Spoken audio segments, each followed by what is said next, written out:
ಈಗ ಸರ್ಕ್ಯುಲರ್ ಪ್ರಕಾರ bank details ಎಂಟ್ರಿಯನ್ನು ಖಜಾನೆ 2ದಲ್ಲಿ ಎಲ್ಲ ಡಿ ಡಿ ಒಗಳು ಮಾಡಬೇಕಾದ್ರೆ ಯಾವ ರೀತಿ ಪ್ರೊಸೀಜರ್ ಅಂತೇಳಿ ನೋಡೋಣ.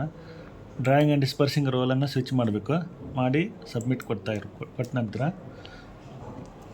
ಬಿಲ್ ಪ್ರಿಪ್ರೇಷನ್ ವೆರಿಫಿಕೇಷನ್ ಅಂತಿದೆ. Verification government account verification, bill preparation verification government account ವೆರಿಫಿಕೇಷನ್ಗೆ ಹೋಗಿ ಇಲ್ಲಿ ಗೌರ್ಮೆಂಟ್ ಅಕೌಂಟ್ ವೆರಿಫಿಕೇಷನ್ ಡೀಟೇಲ್ಸ್ ಬರ್ತವೆ.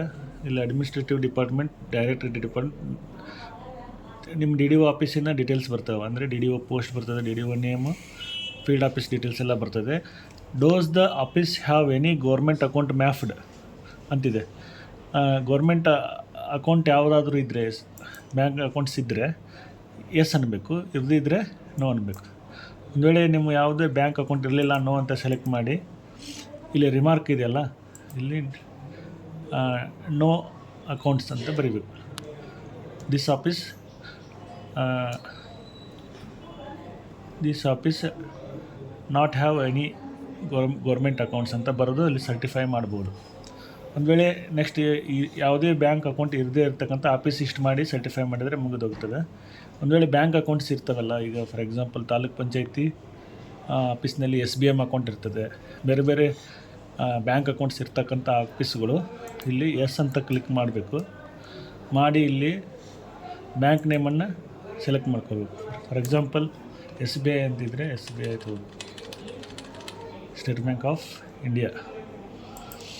ಆಮೇಲೆ bank branch Koppal,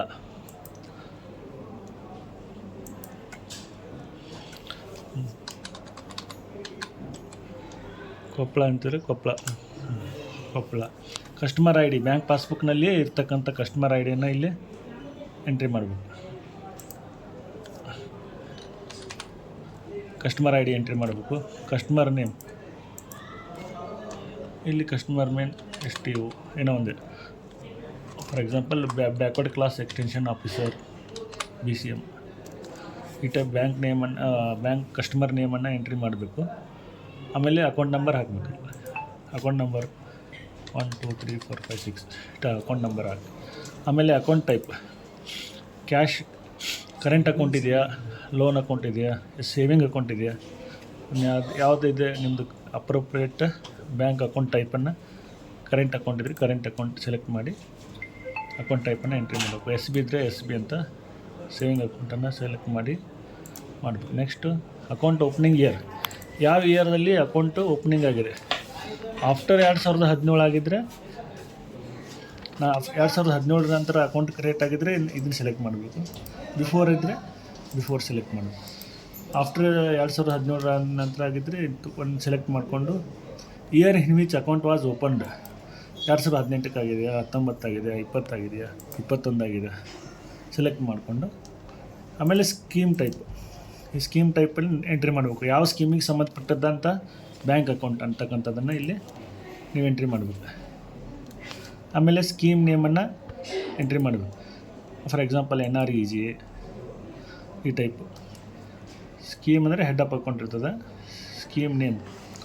next agency name, purpose operating the account, ಯಾವ ಉದ್ದೇಶಕ್ಕೋಸ್ಕರ ನೀವು ಅಕೌಂಟನ್ನು ಓಪನ್ ಮಾಡಿದ್ದೀರಿ ಅಂತಕ್ಕಂಥದ್ದನ್ನ ಇಲ್ಲಿ ಬರೀಬೇಕು. Next dose the account receive government funds, ಆ ಬ್ಯಾಂಕ್ ಅಕೌಂಟಿಗೆ ಯಾವುದಾದ್ರೂ ಗೌರ್ಮೆಂಟ್ ಅಕೌಂಟ್ ಬಂದು ಜಮಾ ಆಗ್ತಿದ್ರೆ ಎಸ್ ಅನ್ನಬೇಕು, ಇಲ್ಲಾಂದರೆ ನೋ ಅನ್ನಬೇಕು.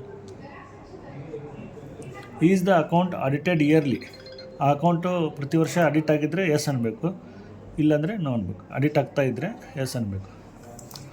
Is the valid government order available, ಈ ಅಕೌಂಟ್ ಓಪನಿಂಗ್ ಮಾಡಲಿಕ್ಕೆ ಯಾವುದಾದ್ರೂ ವ್ಯಾಲಿಡ್ ಗೌರ್ಮೆಂಟ್ ಆರ್ಡರ್ ಇದ್ದರೆ ಎಸ್ ಅನ್ನಬೇಕು, ಇಲ್ಲದೇ ಇದ್ದರೆ ನೋ ಅನ್ನಬೇಕು.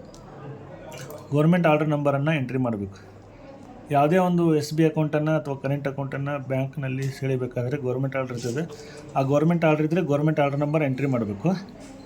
ಆಮೇಲೆ is valid government order available yes ಅನ್ನಬೇಕು. ಆಮೇಲೆ ಅಕೌಂಟ್ ಟು ಕಂಟಿನ್ಯೂ ಎಸ್ ಅಂತಂದು ಆ್ಯಡ್ ಅಂದು ಸರ್ಟಿಫೈ ಮಾಡಿಬಿಟ್ರೆ ನಿಮ್ಮದು government bank account creation complete ಆಗ್ತದೆ. ಓಕೆ, ಈ ರೀತಿ